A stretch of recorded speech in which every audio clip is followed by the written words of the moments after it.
In a world where most people watch movies and then forget about them, these brave heroes join forces to watch them again and then talk about them. Join them in their epic journey as they go back in time, a decade and beyond, to revisit and break down films from a vast array of genres. Do these movies hold up over time? Are they classics? Find out on Retro Movie Roundtable. Starring your hosts, Brian Fry, Chad Robinson, Dustin Melbardis, Lizzy Haynes, and Russell Guest. Coming now to headphones in your ears. Welcome, all you lords, ladies, and knights of the Retro Movie Roundtable, where we watch movies and then talk about them. I'm your host, Dustin Melbardis, and joining me today is my good friend and co-host, Lizzy Haynes. Lizzy, how are you? Ooh, yeah, brother, the cream always rises to the top, and I am the cream of the crop, oh yeah. Me, Gene, I'm here to tell you right now that if you're recording an episode of a podcast, yeah, out to the radio waves and forever on the World Wide Web, you have to record a backup track, yeah, because if you don't, Mean Gene, you might lose a little bit of your podcast intro, yeah. Now back to your regularly scheduled program, yeah. And hey, we've got a guest tonight. You heard him first on the Fargo episode, returning for his second time, coming to you from north central, cold, crowded, dirty Jersey. It is Mr. Kevin Weigand. How are you? Hey, Dustin, doing well. Hi, Lizzy. Great to be back. I'm honored to be on this podcast for a second time. It's a real blast. It's probably my favorite part of the week, getting to watch a new movie, getting to watch an old favorite, and then just getting to talk about it. Now, we're going to start with some icebreakers here. And we'll start with you, Kevin. What is your favorite pro wrestler on-screen performance? Great question. There's a surprising longer list than you would imagine of wrestlers that have actually been in some pretty cool movies. I may cop out and go for a tie answer here. Go for it. Yeah, I like more. More is better. More is better. There's only three of us here, so why not? But I'm going to go with Hulk Hogan in Rocky 3, Thunderlips. Okay. Thunderlips. Do you know? Have you seen that? Yes. Okay. Well, absolutely memorable performance. He's only in it for like 5 to 10 minutes, but electric. And then number 2, the tie. A movie I saw maybe a year or so ago called They Live, starring Rowdy Roddy Piper. He's the star of the movie. And it's an 80s John Carpenter sort of like science fiction horror type movie where aliens come and sort of take over the world and are kind of running society from the top. And there's some cool fight scenes, and it's kind of like his big moment in acting. He was a big time wrestler. I've seen it. Yeah. I've seen it on the list of Carpenter movies. I did a little Carpenter back-to-back earlier last year with Escape from New York and The Thing. And I remember seeing They Live, but I really knew nothing about it. Now that I know that Hot Rod is in it, maybe I have to revisit it. Lizzy, how about you? I don't know if you are a fan of wrestling at all, but pro wrestlers, they sometimes end up on screen. What's your favorite performance? So I chose Maui from Moana. That's a good choice. It's a good choice. People He's like that. Down role. my favorite. I mean, I do really love Guardians of the Galaxy, and so I appreciate Dave Bautista in those. And I actually really am becoming a Dave Bautista fan. But to me, Moana is a movie that I feel a twin flame for. It is just one of those sweet movies that I just will always have a soft spot for in my heart. And so I love The Rock in it. I like just his perfect performance. Only he could do it. That's right. And Dwayne The Rock Johnson, who I believe they did an SNL skit on it, but I mean, he's box office gold.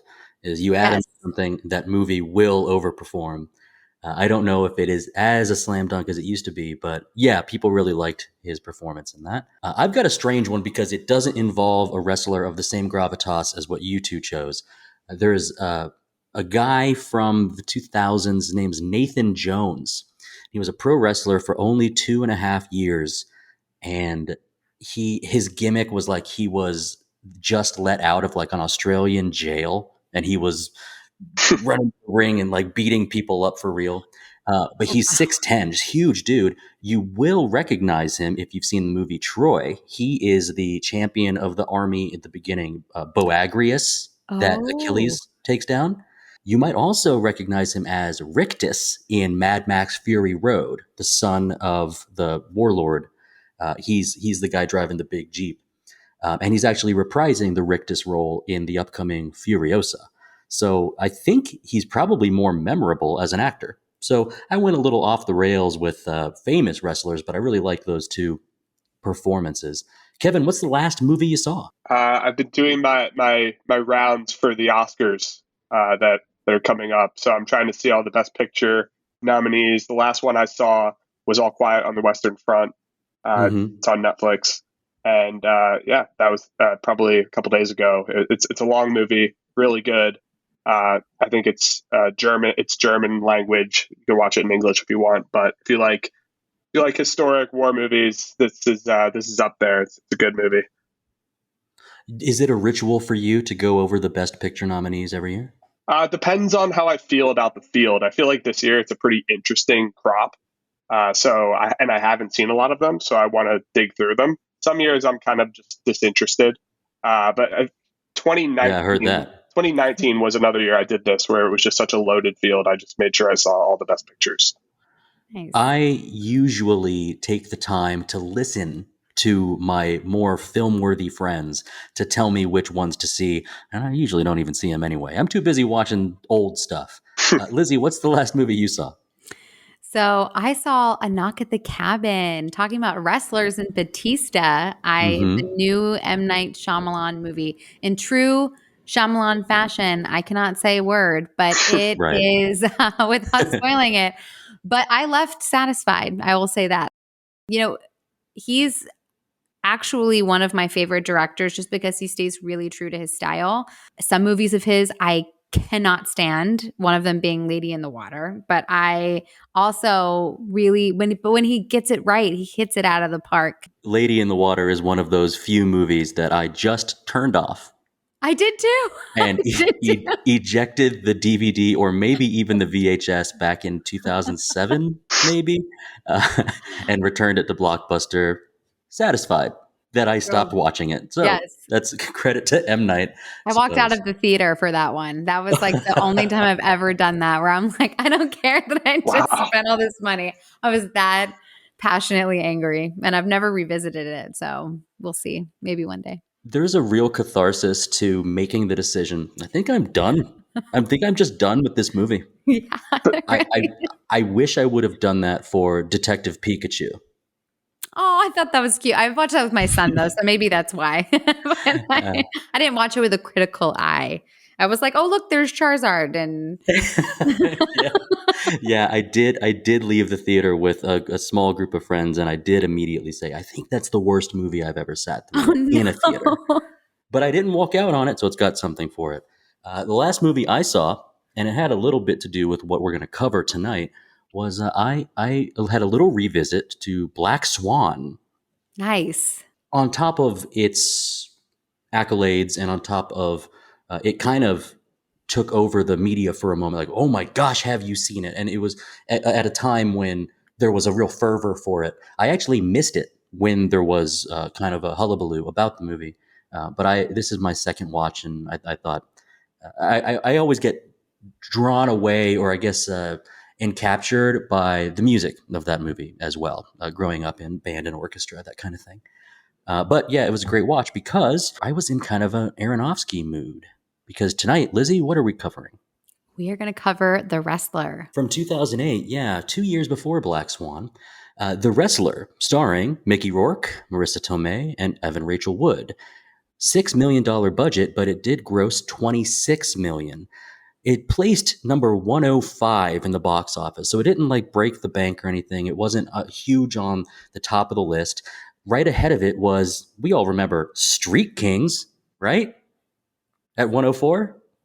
Anyone? Anyone? Keanu? Forrest Whitaker? Chris Evans? Street Kings? Yeah, I didn't think so. Nope. What about Shudder? That was the movie that placed behind it. Yeah, with Joshua Jackson. We love Joshua Jackson around here. We sure do. Yeah. The number one movie that year, can't blame him, that was The Dark Knight Hey, we did an episode on that. Listen to episode 83 of our podcast. Now, for The Wrestler, IMDb rating of 7.9. Rotten Tomatoes, the critics give it 98%. That's high. And our audience score gives it 88% too. Now, this is award season, and this movie was nominated for a bunch of awards. Best performance by an actor, that's Mickey Rourke. Best supporting role for a female actor, that's Marisa Tomei. It did win at the Golden Globes. It won at the BAFTAs. We had a Screen Actors Guild nomination, once again from Mickey Rourke. We had some Independent Spirit Awards wins. One for Aronofsky for our Best Male Lead, that's Mickey Rourke. Best Cinematography, Marisa Alberti. So a whole bunch of nominations and distinctions, which is wonderful. And I feel like, after watching this movie twice, it's granted. Now, Kevin, this found its way onto our list because you had presented it. Had you seen this movie before? Yeah, I'd seen it once before, maybe 2 or 3 years ago. What was the circumstance? Did it just come across your feed, or did something say, oh, I never got to it? What was it? It definitely popped across my feed. I don't think it was something I went seeking out, but I was familiar with it getting some buzz when it came out in 2008 and being just like a movie about a wrestler. It's like not that interesting. Seems kind of weirdly specific. I'm going to be a pass on this back when I was in high school. And I just remember kind of, the Rotten Tomatoes was really strong. It was Aronofsky, and I was like, I'll check it out. I don't really know much about Mickey Rourke, and the plot seemed pretty simple and straightforward. And I was kind of wondering what it had to offer. So I watched it. Lizzy, what about you? Had you seen it before? I had never seen it before. So I remember all of the buzz about this movie when it first came out. And Dustin, I'm a little bit like you in the aspect that if I don't catch it while it's hot, then it kind of just like falls away. And so I just had never really revisited it. One of the things I love about this podcast is it gives me the opportunity to do that. I had no idea really what to expect when I first watched this movie. I feel like I should have, though, seeing as who directed it. Yeah. It was I wasn't fully prepared for how dark of a movie this is. This is a dark film. I also am totally detached from wrestling in all facets. So for me, I found it interesting from an educational perspective of like how that fourth wall breaks. But also, man, I mean, this movie was like, we needed a pick me up afterwards. I mean, I need to watch like something my kids watch afterwards, like a palate cleanser.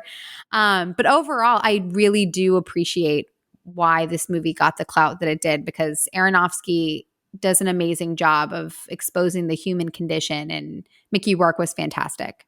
I'm going to jump on something that Kevin said, which I don't think I'm that familiar with Mickey Rourke either. Around the actual movie making of like learning who they are, I feel like I'd heard more about Mickey Rourke as a person than performances of his, and I think that's because his heyday was before I was really paying attention. I think the only thing I'd ever seen him in before this was Sin City. Kevin, what was your experience with Rourke?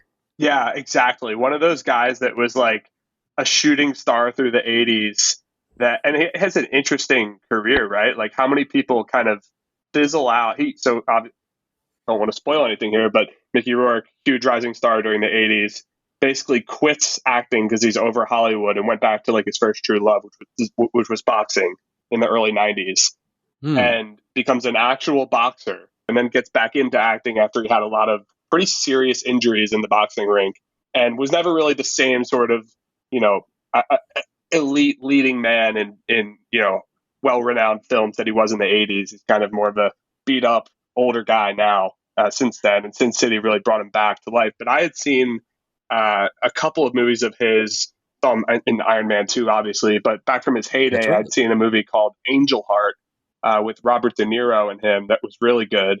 And I also saw a movie called Body Heat that he's in. That's a pretty famous movie. Yeah. And I'd forgotten about the Iron Man 2, I think mainly because I had forgotten about Iron Man 2 in general. But I think we all tried to. Yeah. I don't even remember the name of his character, but he had like 2 lightning whips or something. Yeah. He was Russian. I think he had a thick Russian accent. Yeah. Yeah. And I feel like, is it the closest thing to like, when someone like stays in character all the time, completely method acting. He went and got his head beat in for years as a boxer, and now he really kind of owns that on-screen presence. Like I've been beat up, and I've got some, kind of some experience, but I'm just kind of a withered tough guy. And I would say that there were people from the past that have solidified that kind of character, and I'd say he is that now. Especially as some of those older actors pass on, I feel like that's what he was. And so coming into this movie, I had also never seen it. I remembered the buzz. I was expecting, and it wasn't because of the Aronofsky name attached to it, but I was expecting this to be gritty, which it is. I don't think I was expecting it to be quite so bleak. And that's where the draw for me actually ramped up, because I do like, audience, think what you will about this, but I do like art pieces about people in pain. I like art pieces about people overcoming. And this kind of scratched those kind of artistic itches that I had. Lizzy was laughing at me because as we joined the podcast recording today, I was listening to Clint Mansell's Requiem for a Dream piece, Lux Eterna, like, like the opposite of psyching yourself up, like really wearing yourself down. And so this movie, I kind of did expect a certain amount of darkness, but it hits you pretty hard with the bleakness. Now that you've revisited it, Kevin, do you think that it holds up still? Absolutely. I feel it was a great rewatch. It's a movie I probably will watch every 5 or so years. I think for the rest of my life. It doesn't feel like it's 15 years old. It feels fresh and just as credible as it did when I saw it a few years ago. And I'm just curious. Like, I think when I'm going in to see a Darren Aronofsky movie, I'm definitely expecting bleak. Yeah. So I think that comes with the territory with this stuff. It totally does. I hadn't realized that he directed it. I wasn't paying attention to that until afterwards. And I was like, oh, okay. Click. This makes complete sense now. But yes, I'm familiar with his movies like Black Swan and Requiem for a Dream, Mother, which is just a yikes movie for me. So I after that, it all came into focus. Mother's the one on that list that I hadn't seen, and then I remember not remembering anything about Pi. But it's not that you kind of wonder what direction the bleakness is going to come from. And there's another thing where, and we'll get into it later, where I was almost expecting things to be way worse than they were. Instead, we were seeing a more realistic pain as opposed to something a little more outside of the head. And so that's where it's with the expectations coming in. I was pleasantly surprised with this first viewing of mine. And we're going to talk way more about this movie, but first we're going to throw to a little ad break. When we come back, Lizzy's going to give a great plot summary for this movie. So if you haven't seen it, give us a pause. Go watch The Wrestler from 2008. When we come back, we're going to talk more in depth. See you on the other side. Welcome to the All 80s Movies Podcast. I'm Bill. And I'm Jason, and this is the podcast where we talk about the blockbusters, the flops, and everything in between from one of the freshest decades for movies, the 1980s. So whether you're a brain, a jock, a valley girl, or a Jedi, we've got some 80s classics for you. Do these movies stand the test of time? Are we discovering something new? Is there an 80s movie we're finally watching for the first time? Join us each week as we dive into the cinematic nostalgia that inspired and influenced a generation. From the hits to the cult classics, we'll discuss our earliest memories, favorite scenes, fun facts, and our not-so-favorite movie moments too. It's the All 80s Movies Podcast, now available on all major streaming platforms. Please subscribe and happy listening. And we are back discussing 2008's The Wrestler. We've got a plot summary for you. Lizzy, take it away. 20 years has passed since Randy the Ram Robinson was in the spotlight within the wrestling world, noting his major move of a Ram Jam, in which he jumps atop the ropes and slams onto his opponent. Now Randy is wrestling in small underground venues, loved by fellow up-and-coming wrestlers and cult followers. One night, the manager of the ring lets Randy know of a potential rematch between him and Ayatollah his old opponent back in his heyday. Randy accepts, thinking this is the key to unlocking his comeback. Outside of the boxing ring is void of all glitz and glamour for Randy. He's currently locked out of his trailer for not paying his rent. He's on a slew of medications and spends his day job behind a deli counter trying not to get recognized. At night, Randy visits the strip club and cozies up to his favorite dancer, Cassidy. Cassidy, who's also experiencing her own troubles as she overhears young jerks calling her old. Later, during another wrestling match that's particularly brutal, Randy initially feels off after leaving the ring and eventually collapses. He wakes up in the hospital with the news that he's had a heart attack and can no longer wrestle. This is crushing to Randy, as Randy's entire life has been built around him as a wrestler. He has quite literally abandoned all aspects of himself outside of wrestling, including relationships with his daughter. Randy now is forced to deal with the reality that he has no connection to the world or to himself outside of the ring. One day, after ruining things with Cassidy and his daughter, Randy has a colossal meltdown in the middle of the deli, in which afterwards calls his old manager, saying that he's in for the rematch with Ayatollah. Cassidy shows up before he enters the ring and tries to convince him to walk away, but Randy says this is the only way he knows how to be. Randy gets on the stage and gives a heartfelt thank you to his fans, and the two begin. Right away, Randy feels the effects of his heart. Ayatollah catches wind and tries to call it quits, laying on the ground for Randy to win. However, Randy won't quit. Randy stumbles onto the ropes as his heart begins to give out and finishes his signature move, the Ram Jam. That's right. And our last scene of Randy flying through the air, the last thing we see is his boots coming towards the bottom of the screen, and we hear the roar of the crowd, which I believe you could look at this, 2 years later, he does Black Swan, very similar themes in that with how this ends. But I was having a lot of trouble thinking about like how to start our discussion. And so I was thinking you could say that this movie follows just Randy, or you could say that it follows Randy and Cassidy. Now, I prefer the former, where we're looking at like Randy the Ram, like we're looking at his career, post-career, but including both of these characters does shift our attention and our focus a little bit to like what it is to be past your prime. And I was sort of wondering what the focus is here. Is it on the bleakness of how hard life is afterwards, or is it just sort of the realization of being past your prime? Kevin, what do you think about this? I think it's both. I think you nailed it. That's a great way to put it. Like it's about Randy, and it does, that's what works about this movie is how realistically it pulls back the curtain on even somebody who, is headlining Madison Square Garden 20 years ago in a high profile wrestling match. Maybe he was wealthy then, but right now he's beyond past his prime. And it's showing you that in gory detail. And that's what I think is really interesting. It doesn't hold back. It feels like this could be somebody living in the apartment next to you. It's Wow. Probably what happens to a lot of ex-athletes and even ex-actors.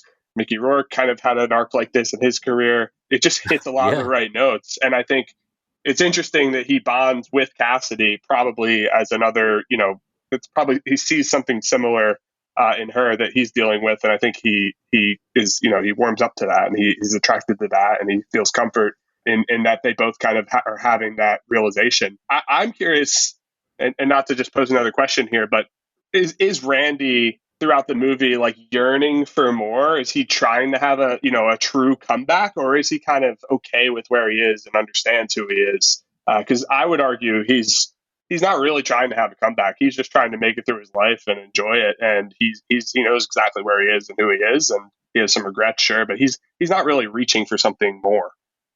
I've got an answer, but I'll let Lizzy take this.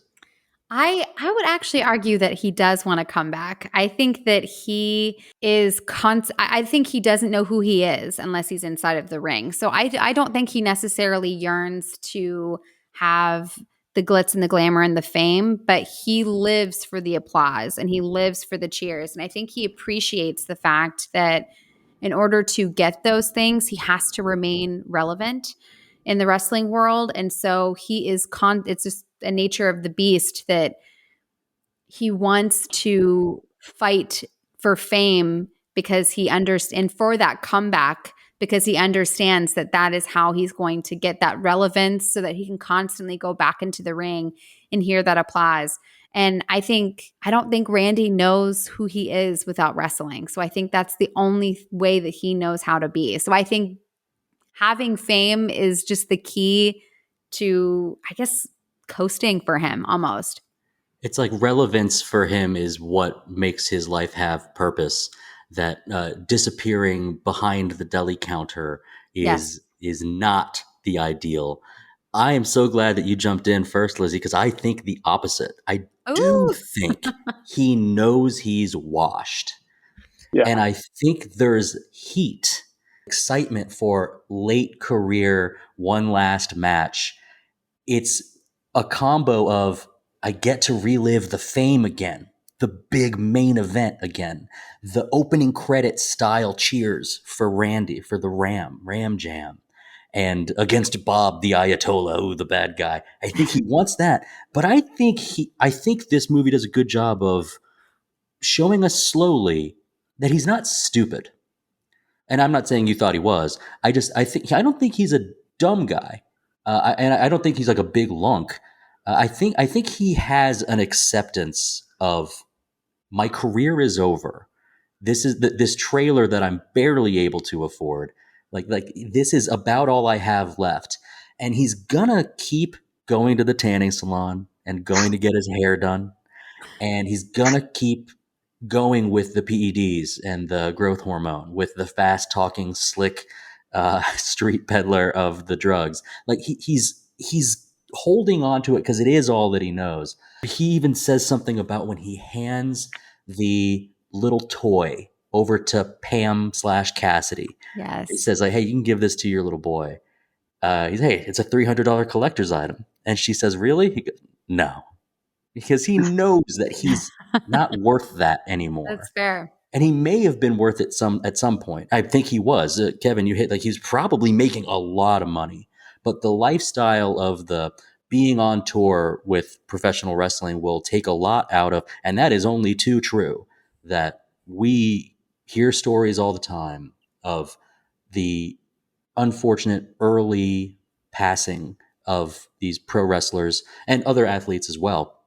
And that's going to kick me over to something I wanted to bring up as well, which is that this movie warrants the question what your experience with professional wrestling was going in. I think, Lizzy, you said that you don't really have any experience, but what about you, Kevin?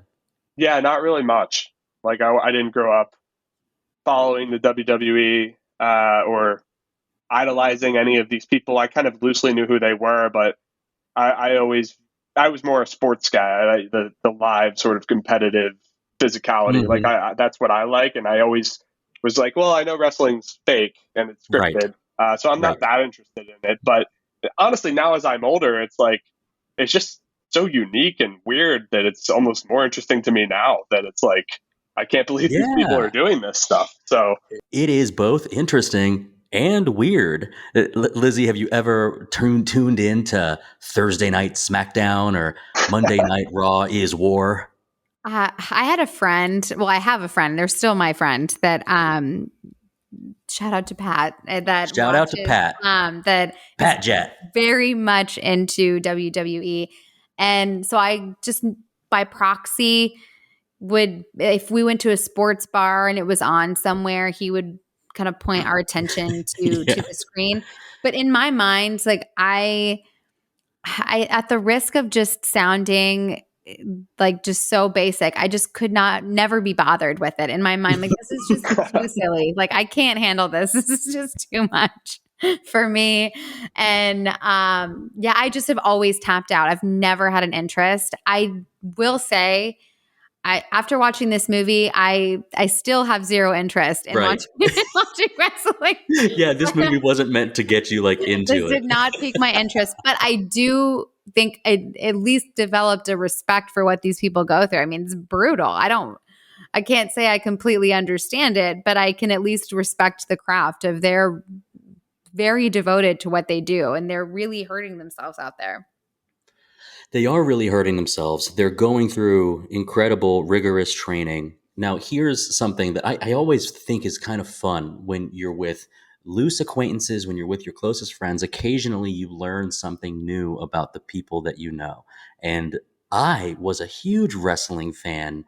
I think, until maybe freshman or sophomore year of high school, where every Monday night, and I will say my dad took me to a pay-per-view show in Louisville, Kentucky, actually. Nice. So I've Nice. seen, and my heyday was starting with like Bret the Hitman Hart and Shawn Michaels back in the 90s. I was a little too young for the Ultimate Warrior and Hulk Hogan days. Macho Man Randy Savage was still a big deal when I was around, and I paid attention for a while. And then I remember a college roommate turning on wrestling one night, and I remember specifically the frame of what I saw, which was two wrestlers with microphones in front of their faces, like yelling at each other. They were doing a kayfabe fight, like they were dissing each other, and the diss was happening. The two people were on the left and right side of the screen because the center of the screen was a movie poster for John Cena's most recent movie. And it was very clear, like, this isn't even about the supposed fight between these two. This is just a 2-minute long advertising for some John Cena movie. Mhm. And it's really, really gone that direction. And it's incredibly weird and still exciting. Now, Kevin, you said something like, "Oh, I was more into like actual sports," and it makes me wonder. Have you ever like seen an update from ESPN.com where they show you like an update on the events of like WrestleMania? And you're like, "What are you doing, ESPN? This isn't sports." Yeah, that would immediately jump out as like, did I set up an alert for something by accident? But it's not mainstream sports, right? Like boxing, Yeah. even UFC is like fringe mainstream. This is, it's not even that. It's a step below that, but still a very big market for it, as we pointed out. Well, speaking of like mainstream, it's not catching the people that are into the traditionally athletic, like the big four American sports. But I believe I saw, because I still I stay plugged into the news surrounding, particularly I love hearing interviews from old wrestlers about like their time when they were on tour, or like what somebody was really like. These people can be, they're real people and they've got lives, but they're strange. The people that get attracted into that world are strange, and when they leave that world, they're still strange.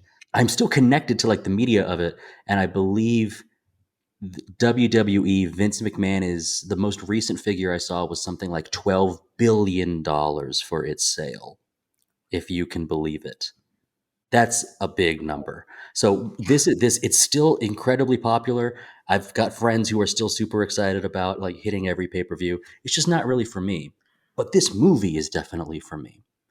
So was there anything about this movie that's wrestling related that was kind of a shock to, I mean, you said behind the curtain, but was kind of a shock to see, or something that like, oh, I never really considered it that way? I remember, so early on in the movie, he takes a razor blade and snaps it and then tapes it onto his wrist. And Aaron and I are debating, my husband and I were debating of like what that is, because you can't completely tell in the very beginning. And I'm like, what is he doing with the razor blade? Why is he doing that with the razor blade? Mm-hmm. And Aaron's like, I don't think that's a razor blade. I'm like, yes, it is. And I'm thinking, I had imagined that was going to go in a totally different direction. I want to hear what you were imagining, because I had actually made a note about the razor blade. So I want to hear it. I had not seen this movie. So I was thinking like, is he? And I mean, I watch a lot of like slasher movies. So I'm thinking, is he about to like crank it up to 11 and just like murder this Kill guy? someone? Like, on the middle of it. Like, what is he about to do with this razor blade? Man. And I was thinking that he had it on his wrist, and that while they're fighting, he keeps putting his wrist up in the air to kind of make this like jabbing motion. And I'm thinking like, is he going to poke this razor blade out and just slash this guy? I had no idea what to expect. And then it was revealed when his opponent pushes him on the ground, he takes the razor blade out and cuts his own forehead with the blade to try to depict as if he's, that opponent the big actually bludgeoning really got him. damage caused him this trauma, when Yes. in reality it is, you could say it's scripted. It's fake. He just cuts himself a little bit so where he can get some blood for the show of it. Exactly. Yes. To be like, ooh, you really got me there. And it's Yeah. that was jarring. I had no idea that, and like the barbed wire and the staple guns, like it was just, that was a lot. And I had no idea that that kind of stuff actually happened. I always imagined, again, because I never watched wrestling, Right. that it's almost choreographed in movies. How when you're about to punch somebody in a movie, you just get really close to their face and then the other person just knocks their neck back. Yeah. I always imagined it was completely fake. And so it was news to me that they're really getting hurt out there. That's a great point. Like, it's fake. The outcomes are fake. It is scripted. These people might not actually be great fighters, but at the end of the match, they're still pulling staples out of people. Like, that's real. Yeah. Like, these people are in some pain. Like, they're giving themselves scars. Like, there is a element to it that is real. So I also didn't fully appreciate that it wasn't 100% fake, like you said, in a movie where, it's fake blood or it's something like that. Like, there is a degree to where it's actually like, whoa, this is real. My favorite part, though, of wrestling related, and this is probably my favorite little stretch of the movie for whatever weird reason, is just watching all the behind the scenes prep for the match. Spray tanning, steroids, the hair, buying, like aluminum foil, trash can lid type things for props. Yes, that was a great scene. He did the over-the-counter treatment. Yeah, I loved all that stuff. Like, just seeing how slapped together it all was and how improvised it was, and the stuff that they do to get ready for this. They're professionals, and they've got to do these things you don't think about when they show up in the ring. Oh yeah, and you got to think it's a tour where these people are going from city to city to city, likely in the same vehicles, on the same plane, or in the same bus, or at this level, like in the same van that somebody found a cheap deal. So we're all going to pile in this van and go, to Atlantic City, and that's when we're going to do this fight, and then we got to go up, if they're lucky, MSG. But like these people have to like live with each other. It's like the Harlem Globetrotters and the Washington Generals traveling together. That like, oh, these people are human. They live with one another. And I actually really enjoyed that too, is when Randy is showing up to the room with all the other wrestlers in it. And they're all just like chatting. And oh, how's your brother? How are you? Oh man, you did a great job. All right, hey, we got to get the crowd over, so I'm really going to work your leg. And then somebody off screen goes, no, actually, we're doing a work the leg. Oh, okay. Well, maybe we work the neck.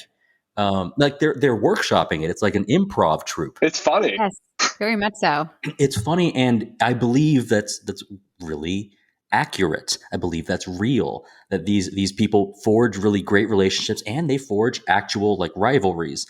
Now, we didn't get any like negative relationships from Randy's side with the other wrestlers. Most of the people he seemed to interact with sort of respect his gravitas, wouldn't you say? Like he's kind of known as, this guy's really putting in his time even way past his prime. Oh, yeah. I mean, even Ayatollah, who is supposed to be his big opponent, when he sees that Randy's hurting, he's like, hey, let's call this. Yeah. Like, let's call it a day. Like, there's, these big buff guys that talk such a big game to each other. But then, like you said, it's like they're all one big team in the locker room kind of deliberating what they're going to do. And I did really appreciate that camaraderie. It made all of that really watchable and easy to digest for me. Yeah, you compare it to something like the Rocky franchise, which is obviously very different, but like those fighters, those opponents, they all hate each other on a personal level and in the ring. It's war, and this is the exact opposite. It's we're actors in a play together. How can we sell the audience? What a great way of putting it. Yeah, we're putting on a show. That's why we're here. We're the traveling circus. Mm-hmm. It's closer to a circus than it is to football. Yeah. Yeah. I thought that was great too. Now, I had known about cutting. I had known about like folding chairs. There are still people that fly off of stuff and land into tables. All that stuff's real. Now, like as far as the physical damage that can be done to people, I think it's likely we're at a position where it's the point of where ex-wrestlers or late career wrestlers end up meeting early demise is likely due to drug addiction, alcohol addiction, like abuse of the things that they needed in order to maintain their own bodies. Now, with Randy in this movie, it's the hardcore match against an actual hardcore wrestler, a guy named Necro. I think that's his name in the movie too. But like that's what this guy does. He puts on hardcore rules matches, and like the shots of their backs full of these tacks, and the doctor comes in like, all right, it hurts, but I'm gonna take it out, or these staples like that. It's all for the purpose of, well, we gotta make money here. We are all collecting cash from the gate. And it reminds me of another poignant scene when he just gets out of the hospital and waiting there, not even in an envelope, a piece of paper folded up is like a couple 50s and a whole bunch of 20s. Like, hey, great job. You did a great job at the show. Here's your cut. And it's like, oh, that's kind of all this business is at this point in this sort of past your prime time. Yeah. I mean, it's so brutal to think about what they have to go through for such a little amount of money. But I think he does it because it's really all he knows. He doesn't know any different. And I remember hearing this awesome theory that when you become famous, you're stunted emotionally and just kind of your – not necessarily your intelligence, but certainly your emotional intelligence is stunted at the age that you become famous. So you're never really maturing past that age. And so assuming that Randy became super famous when he was, I don't know, maybe really early 20s, perhaps in the 80s. I'm not exactly sure. I guess probably actually a little later in life for him for that, because thinking we're only fast forwarding 20 years. But just to think that as a young man with all of that fame, he's just becoming emotionally stunted, and this is all he knows. So that's why Leo can't date anyone over 25 years old. That's right. Exactly why. Also, it's interesting, like if you think about other professions where you could hit a really, impressive level of fame, you do acquire a certain skill or know-how that like maintains value. Like in pro sports, right? You could become a coach. You're learning, like, that happens with a lot of people. You could become a commentator, but like, he doesn't really have a huge market for what he does. He is this, he was an action figure, and now he's a broken action figure, and there's new ones, and he's kind of not really equipped to do much else. And he doesn't have a lot of experience doing other things. He could probably be a weightlifting coach or something like that. But I don't know if there's, there's a huge drop down in terms of the market for, his abilities if he does anything else compared to staying in wrestling. Yeah, you got a way with words, a broken action figure. There was something about what you just said. I think everybody wants to be able to call it quits on their own accord. The first I had ever heard of this was if you're a pro sports guy. Remember when Tiki Barber retired at 30 years old, running back for the Giants? Yeah, and it was huge news. Like this guy is one of the best running backs in the league. How is he quitting? I was like, I don't want to do this to my body anymore, y'all. And right now, I think we just had a cornerback retire from the league today, and we're recording end of February, who had broken the world record for broad jump during his NFL combine. Just an incredible athlete, one of the most fantastic athletes the NFL has ever seen. Byron Jones, I think.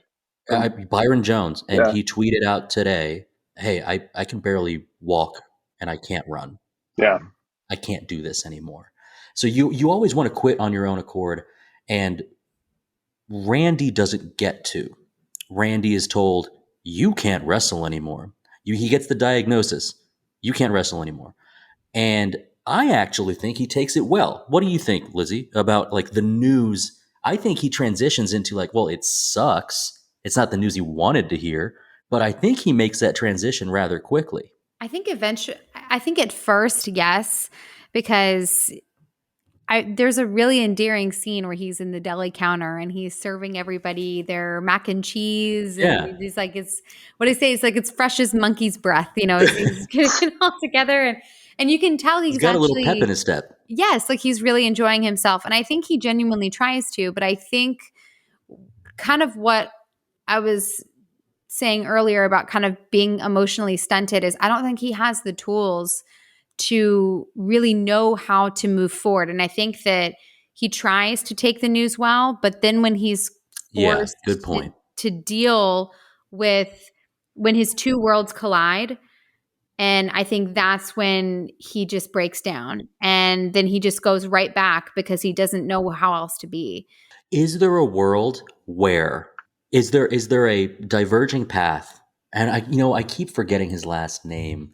Randy the Ram, I know his name's technically Robin. Do you remember his last name? Ramzinski or something like that? Yeah, Something like that. Yeah. that's what it Yeah, is. Robinson. But it's probably a fake stage name. But anyway, is there a world where Randy the Ram Robinson retires from wrestling and spends the rest of his life in deli counter to potentially mid management of grocery store, and like has a relationship with Stephanie, his daughter, and like with enough acceptance, he just kind of fades away?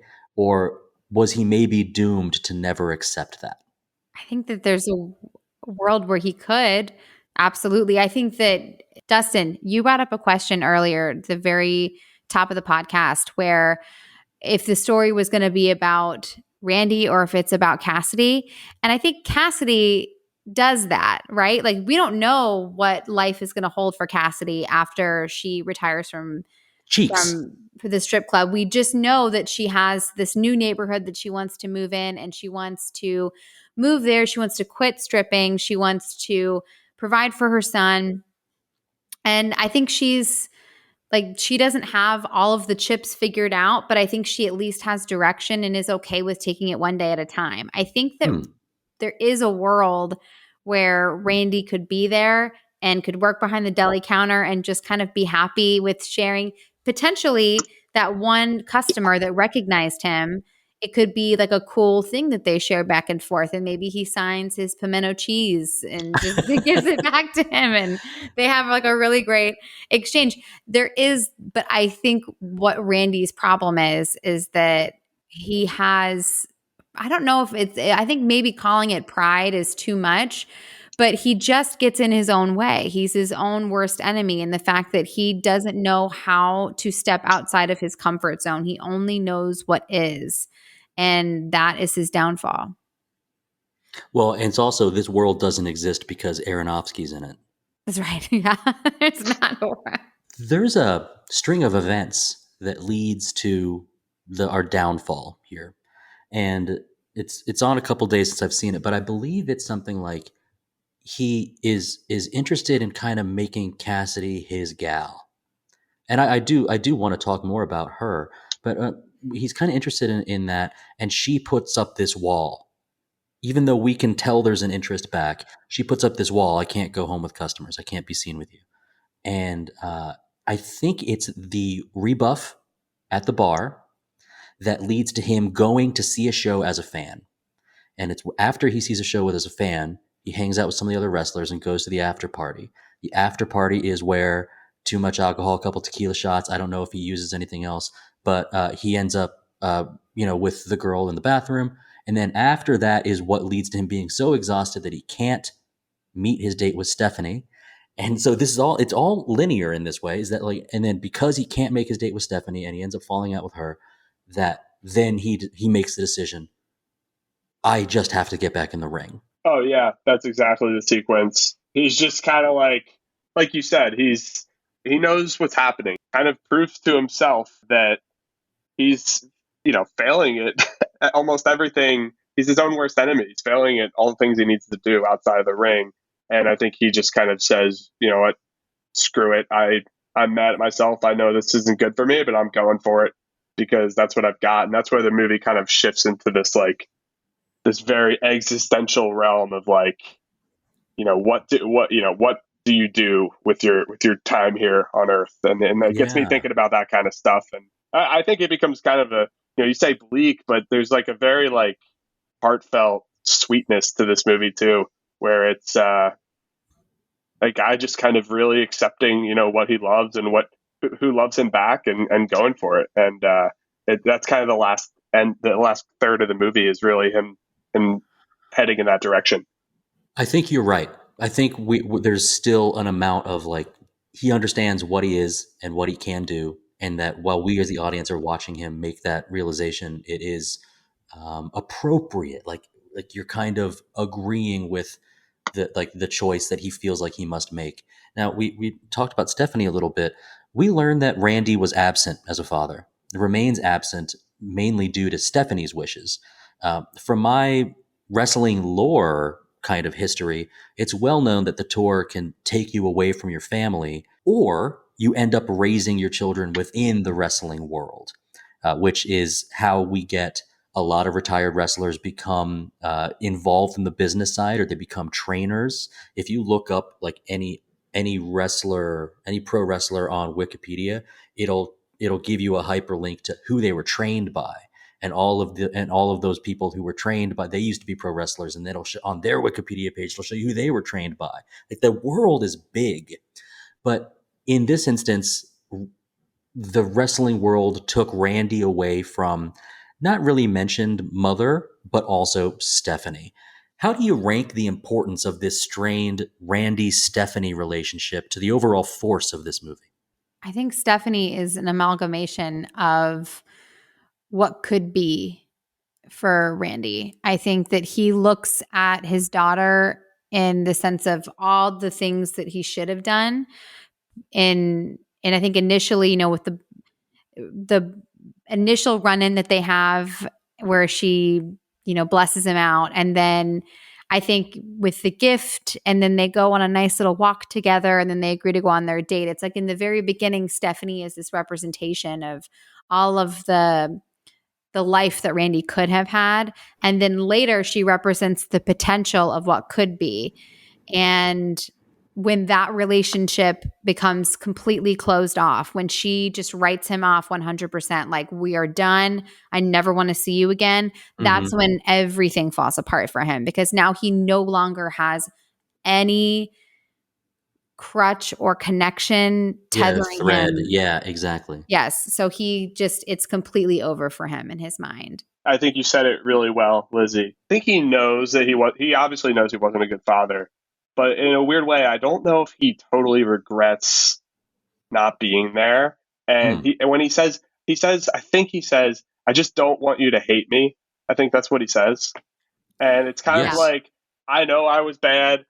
I had to do it for me, but like, I just don't want you to hate me. Like, that's all I want is just you not to hate me. I think that's like a really nice line. It really shows where he's coming from. Yeah. And that's a great scene on the pier or by the shore. It's kind of a gray day. They're going on their walk. It's clearly cold. As part of that monologue, you could say, he also says something like, I was the guy that was supposed to save the day and make everything okay for everybody. And I think what's likely happened and is off screen and is unexplained is that there was a lot of money made and it got lost somehow, likely in a selfish way. That is what led to Stephanie saying, you didn't do anything for us. Like, he recognizes that he failed in that aspect, but I think he's also, perhaps he's not being 100% truthful into thinking that his role as a star was for the purpose of making everything okay for the family back home. I don't know if that's true.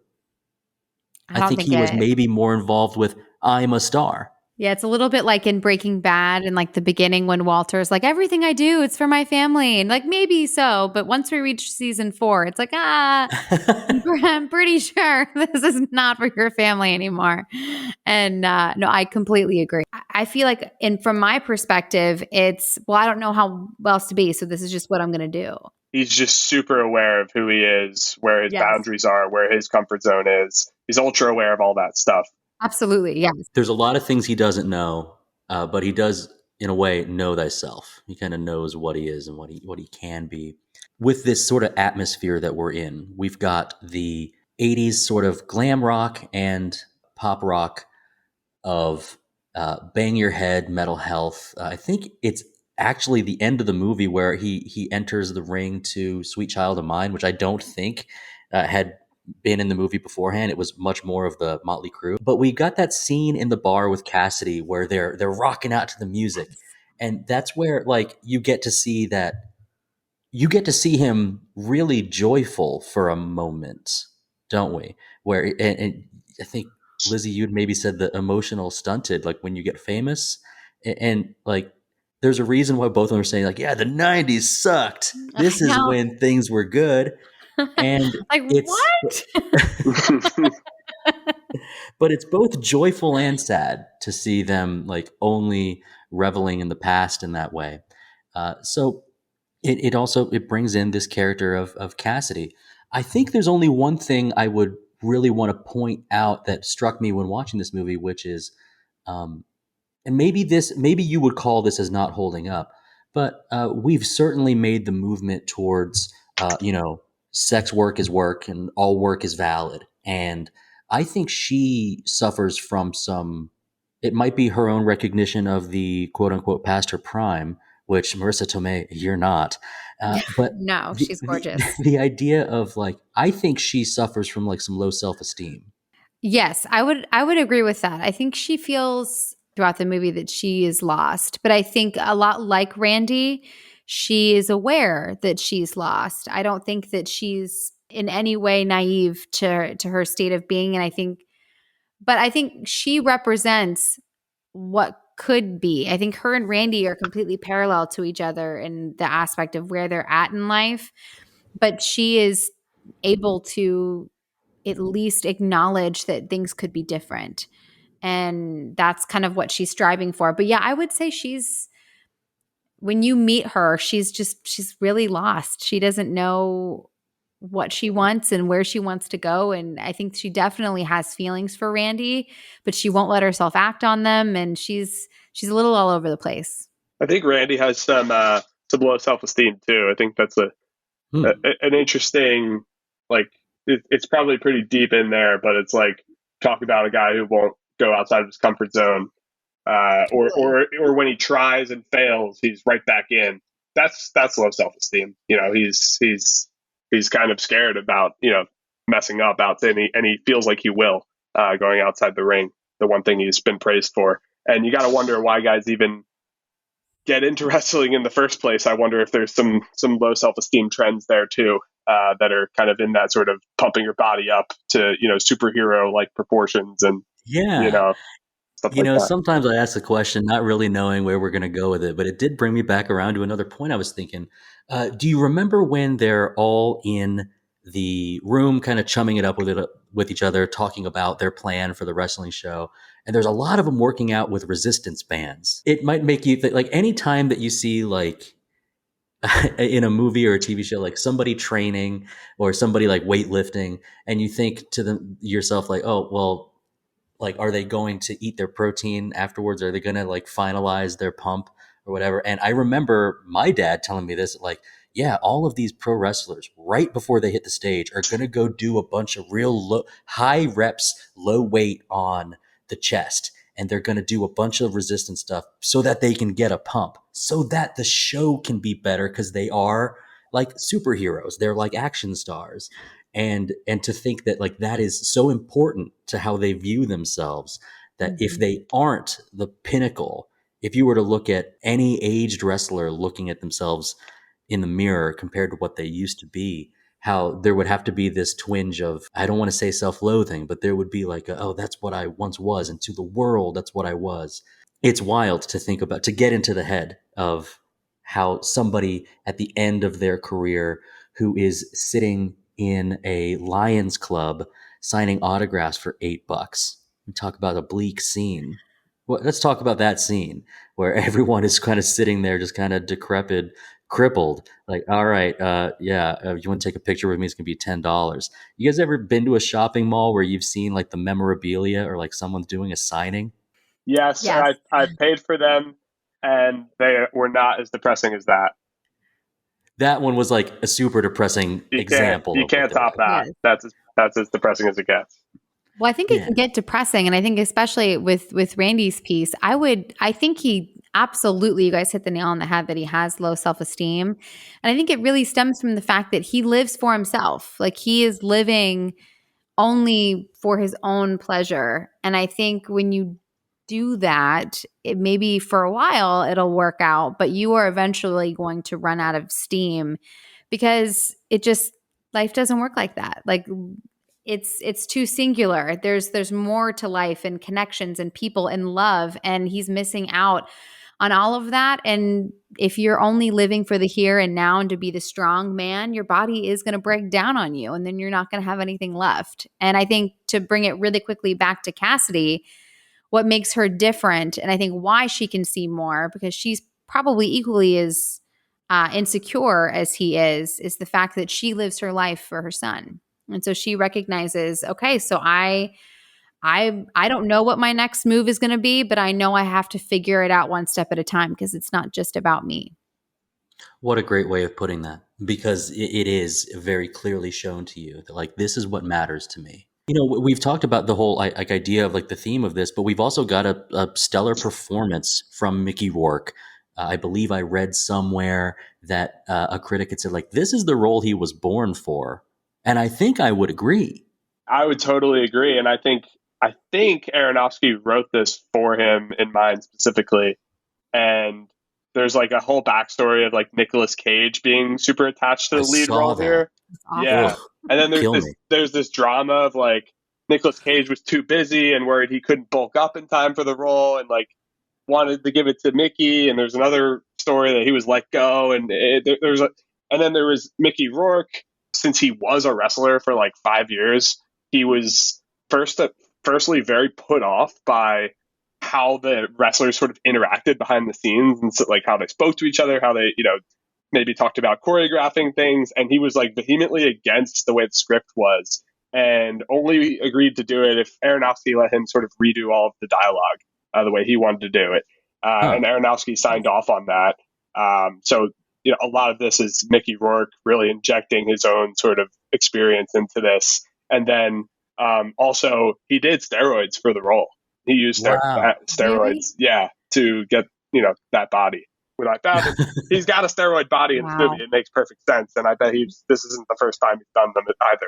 It kind of fits into what we were talking about with like the difference between like quote unquote real sports and performance sports. Is that like if there's not some type of like competitive advantage, like it's one thing to be good, it's another thing to be a champion, like another thing to win. Yeah. And when performance enhancing drugs help you win, we have a problem. When performance enhancing drugs just help you perform, maybe we don't have so much of a problem. Yeah. It's interesting. I bet the insurance on that movie was through the roof. Oh, wow. Yeah. A couple more like interesting little parallels I found. Mickey Rourke's father basically left his family when he was a child to be a professional bodybuilder, which is pretty interesting when you think about his role in this movie, sort of being absent for his child. And then the song he walks out to, Sweet Child of Mine, we talked about it earlier, Guns N' Roses. Apparently Axl Rose donated that song for free to the movie because it had a limited budget, because when Mickey Rourke was a professional wrestler in the 90s, that was his walkout song when he came out into the ring. Oh, nice little Easter egg. Now it makes a little more sense because the movie starts with Mental Health, and I felt like that was the Ram Jam kind of walkout song. And so I love that you provided that little factoid because it makes a lot more sense, and especially when a role becomes personal to the actor. That's the takeaway, right? This is a deeply personal performance, role, everything. This is a Mickey Rourke movie. Yeah, and I think he seals the deal with his performance and doing some really quality, though the character may lack the emotion. Because I agree with what Lizzy was saying about his emotional stuntedness. When he is sort of pleading with Stephanie, it's not just about the tears. It's about, and it seems like his face is taking a beating. Sorry, Mickey Rourke, but he really does sell that yearning. It's a desperation that like I don't have really much left, and of what I have left, I'm gonna put towards saving this relationship. Apparently, he had a lot of botched facial reconstructive surgeries in the 90s that he was trying to basically rebuild his face after taking such a beating from being a boxer to be an actor again. And like Yeah. some of the surgeries didn't go well, and that's kind of why his cheeks look a little weird and stuff like that. So that's actually real too. And it feels like it fits. But yeah, speaking of Mickey, I will say I want to give him all the accolades, but I think we should just get to the accolade giving time of the show. Let's do some awards. Y'all ready? Let's do it.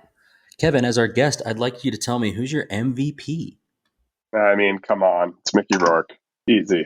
I don't want to overthink this one. This is his movie. This will be the first movie that is referenced. I think when you look back at his career, will be this one. I agree with the sentiment. I'll jump the line and say he was mine as well. So, Lizzy, who's your MVP? 3 for 3. I think there's the only option.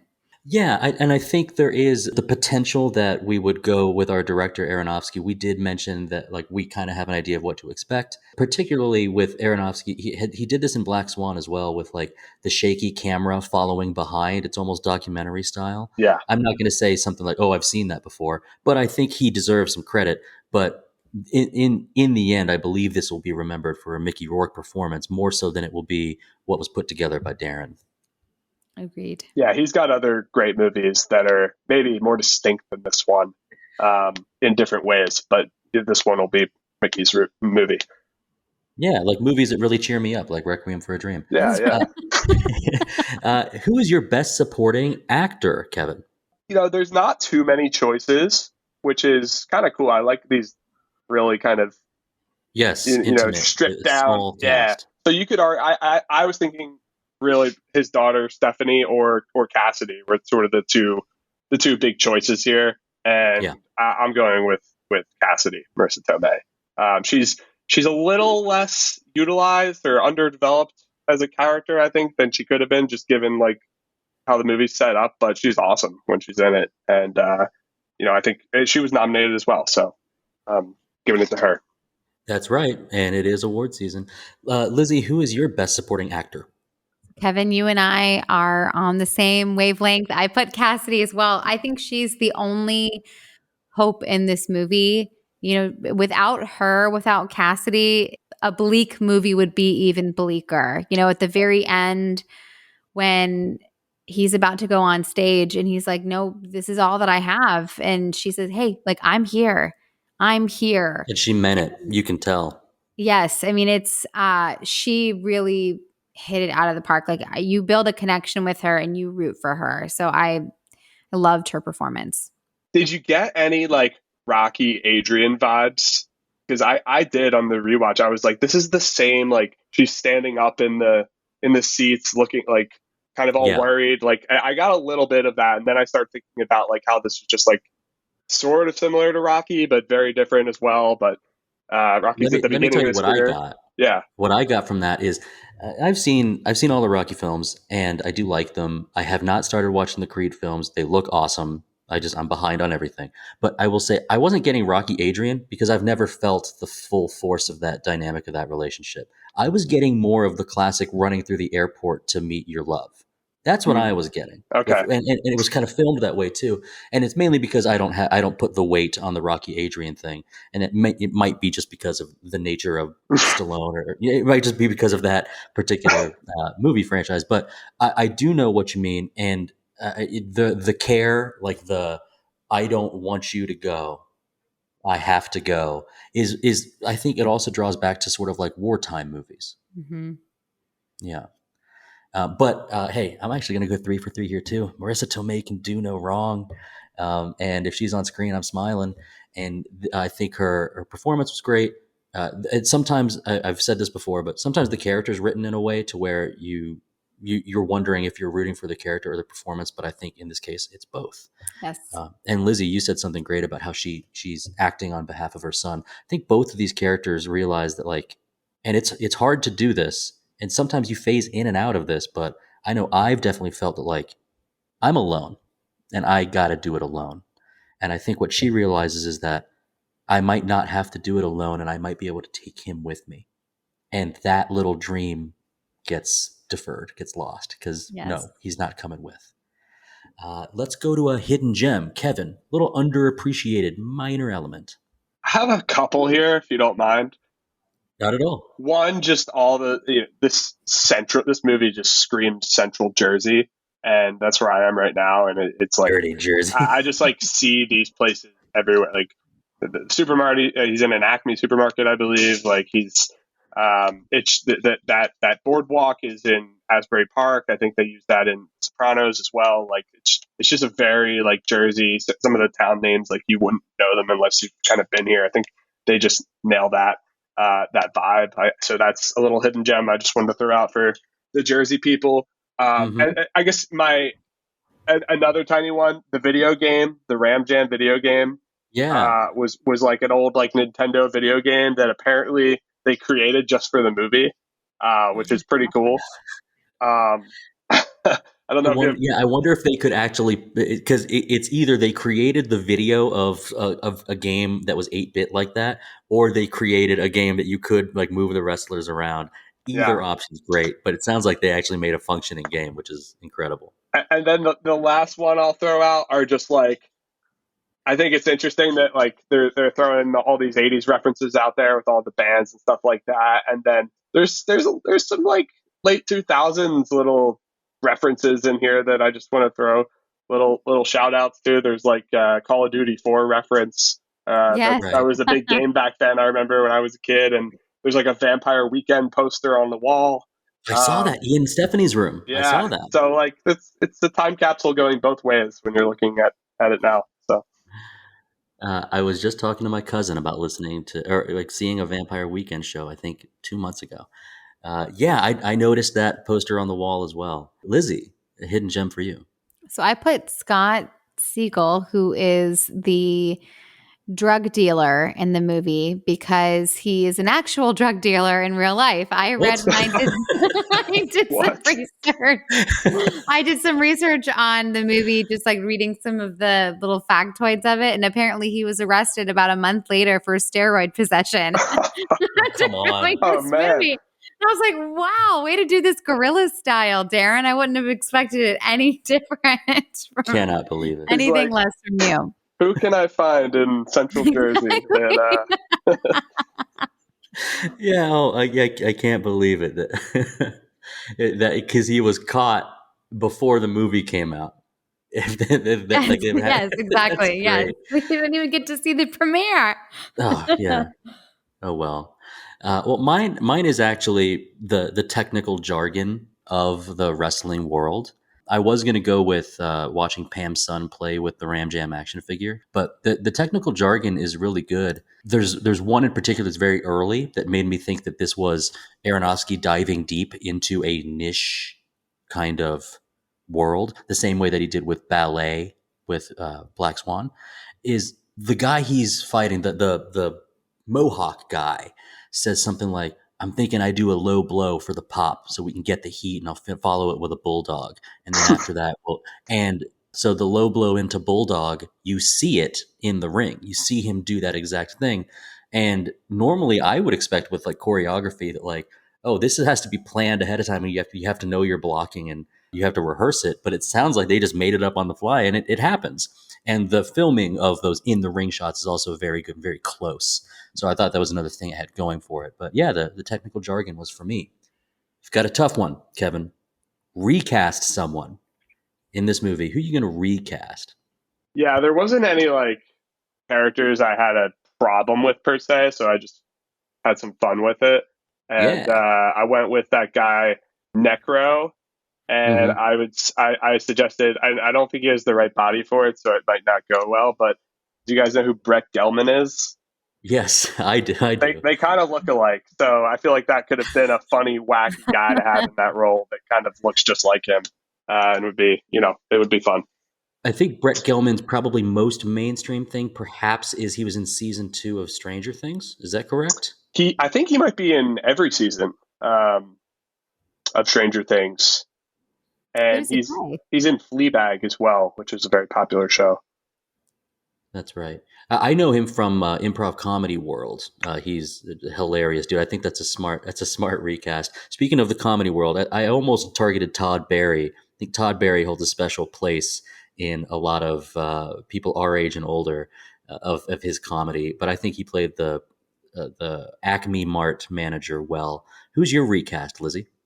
So I would have thought it would have been cool if they had recast Ayatollah for The Rock, but as himself rather than as Ayatollah. I thought it would have been really neat to have like this meta reference to be like, let's, instead of having him fight somebody that quite possibly is also washed up and kind of in a similar situation as him, why not have somebody that crossed over and was able to stay relevant and then had big success? So not only is this a fun comeback, but this is also somebody that's completely representing all the things that he maybe wanted at one point, but was never able to reach.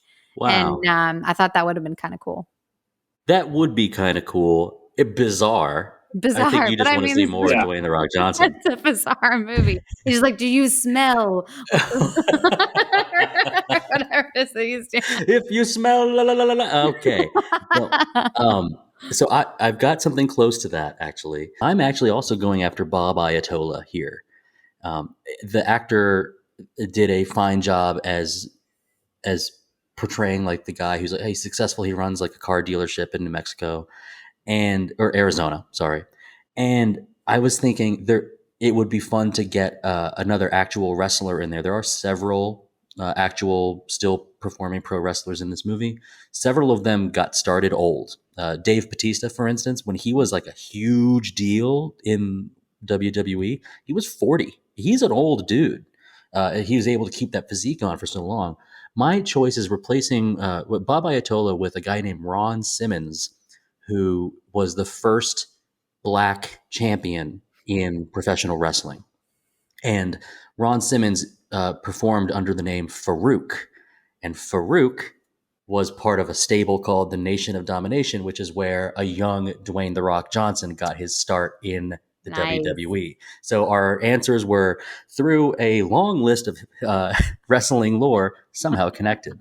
So yeah, I want Ron Simmons in there, especially since he was well known for being like a really tough guy in like on tour and being hard on rookies. To see him play the rather affable Bob the Ayatollah, who has a good post wrestling career, I think that would be fun. Wow, he's in the College Football Hall of Fame too. That's right. I think he played at Florida State. Yeah, Florida State. Drafted into the NFL, but yeah, obviously a big time wrestler. And Dwayne The Rock Johnson played at Miami, I believe. Huh. Okay, so now let's get to some cinematic stuff. Kevin, what is your best shot of this movie? This was a tough one. There was a couple I could have went with. And I'm going to go... I just don't really like picking one of them because there's like three that I feel really good about, but I'm going to go with the finale, the final scene, where he climbs up on the ropes. That whole scene, I think is just like awesome. Yes, I know what you mean. Lizzy, what is your best shot? Oh my gosh, that's my best scene as well. I like the camera is hitting him from behind and he's climbing up the ropes and you can see as his little body is shaking so much to get up on the top of the rope. No, his big body, he's not a little body, but his body is shaking up top of the ropes and he's trying so hard. And he's quite literally dying as he's doing it. And I thought that scene of him trying to keep his balance on this very small little rope just felt like an amalgam of his life. Like I was like, this just feels like this one shot is tying up this entire movie and his whole life in this one little scene. Wow, what a great way of putting it. And also it's the movie poster. Guys, we're 3 for 3 again. Would you look at that? Under best shot, I put just 4 words, the last tearful ram jam. Yep. Well, I mean, it was so good. Yeah, I mean, so good. It's the best for a reason. Yeah. And it was the best. All right, best scene. So larger scale. Kevin. So I'm going to go with like his storm out of the deli. I really like that, but you could argue for some other ones as well. And I'm trying to kind of go off the rails a little bit here with this pick. Yeah. No matter how far you go off the rails, we're going to follow because we are going to pick the same scene. Lizzy, what is your best scene? I did not pick the same scene, but I picked the bar scene. I think that that scene where he's clapping and he's like, come dance with me, and he's playing This around is the with stuff, man. Cassidy, yeah, and he's like, talking about Kurt Cobain and dogging him, and it's just, to me, that's the only time that you really just see him connecting with another person and in a true, genuine way. And that for me, I watched that scene and I had thought that the movie was going to have a lot of hope and that we're going to turn a corner. We sure didn't, but but I was really hopeful in that moment. So it's my favorite scene for that reason. All right, you guys aren't going to believe this, but I wrote 2 best scenes. Stop it. The first one is the bar scene with Cassidy, because we got a glimmer of something that could be good for Randy. Even if it's fleeting, it's hope. I even said the same thing. Maybe that means we'll be let down later. It's Aronofsky. Of course we will. But in the moment, it's cute. And he's dancing. I'm going to dance like that from now on. I'm dancing like that on our camera right now. But I was like, but you know what? It's actually followed up with the walk to the deli counter job. And this was some good Aronofsky stuff here, where we still have the behind the back shot and it's following him through the corridors of the Acme Mart, the same way that the camera follows wrestlers as they're making their way backstage to the big show. Nice. And you can, if you have subtitles turned on, it'll spoil it for you, but it'll actually say crowd roaring as he's going to the deli counter. They have input the crowd noise from the wrestling shows. And I just got to say that was masterful. Really cool. Yeah, we are, no matter where you drive, Kevin, we're right behind you. Right. I love that detail. I might have missed, or I might have heard that. I don't remember. But, and then the way he's just, you're behind deli, you're on stage, everybody's looking at you, and he's performing, he's killing it. I mean, talk about, a cool guy to be, working at a deli to be buying meat from.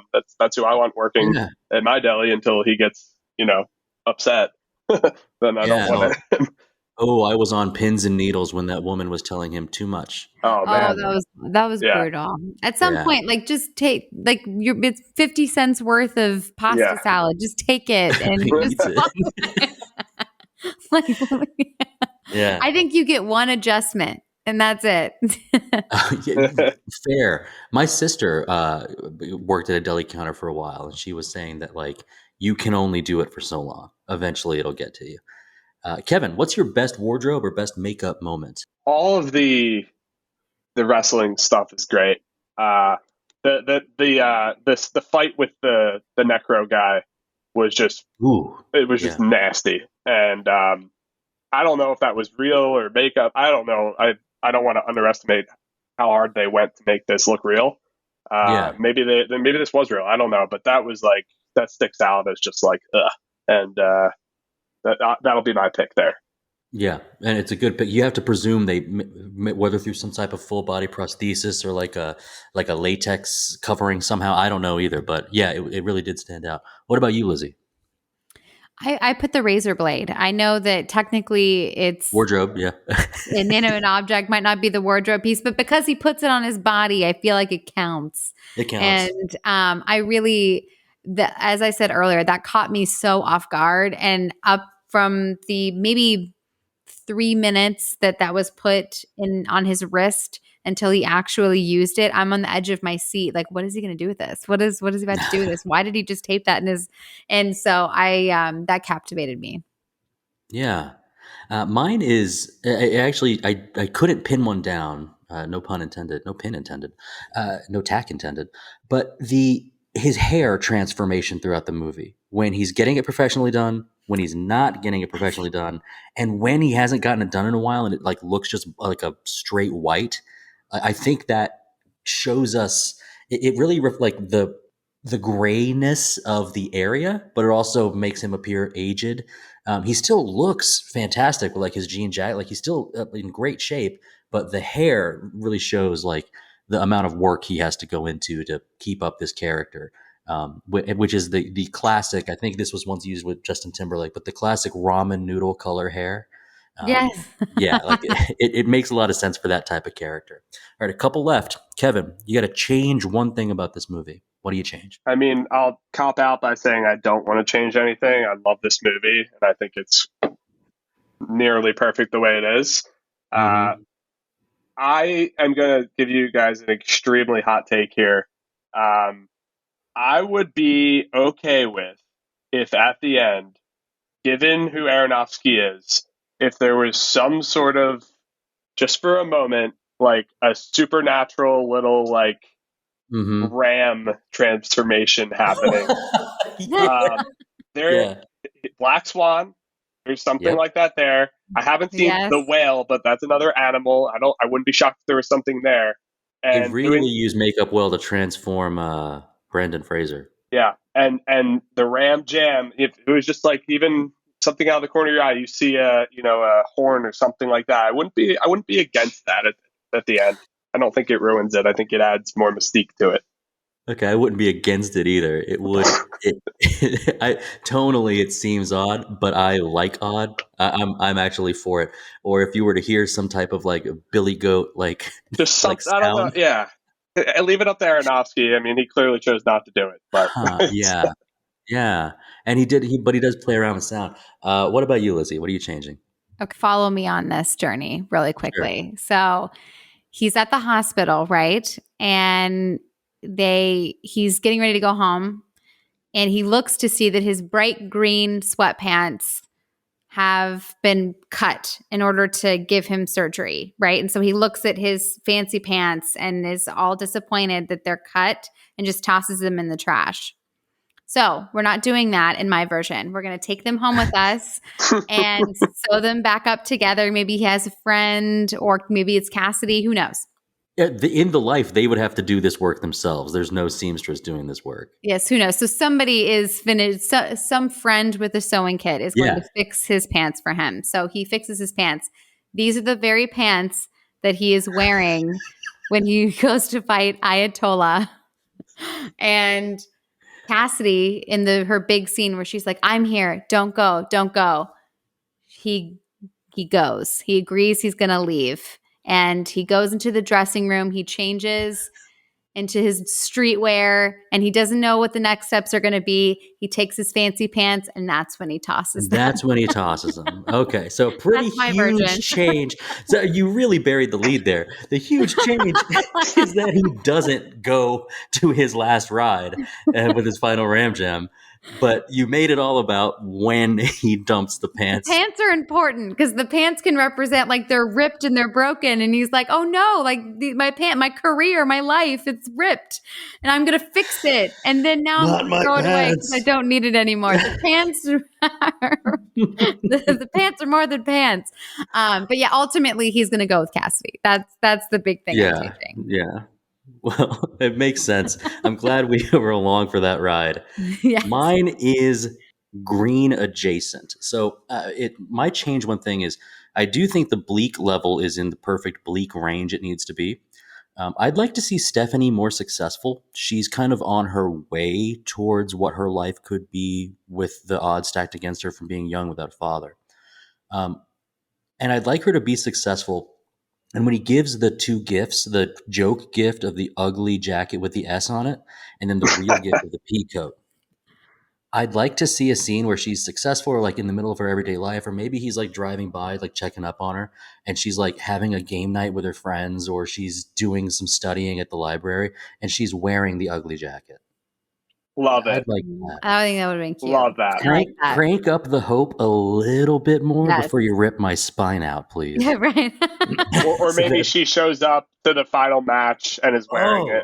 Something like that. Yes, that would have been a good one, wearing the S jacket. I like it. I love that S jacket. And hey, he's up on the turnbuckle and he puts the hands up on his heads and he sees in the crowd like she's like excited and cheering for him.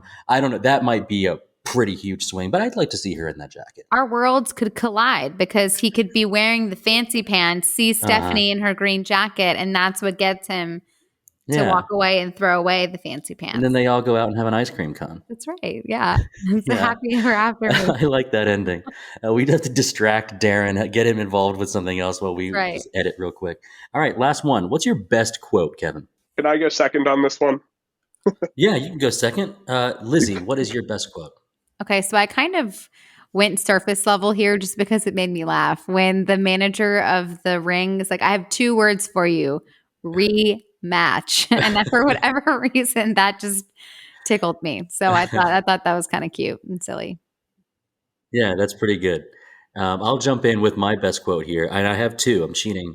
The first best quote is, use his leg, use his leg. And the crowd is trying to get him to, and he does. I was worried that could go way off the rails. Like he smashes him with the leg and breaks it.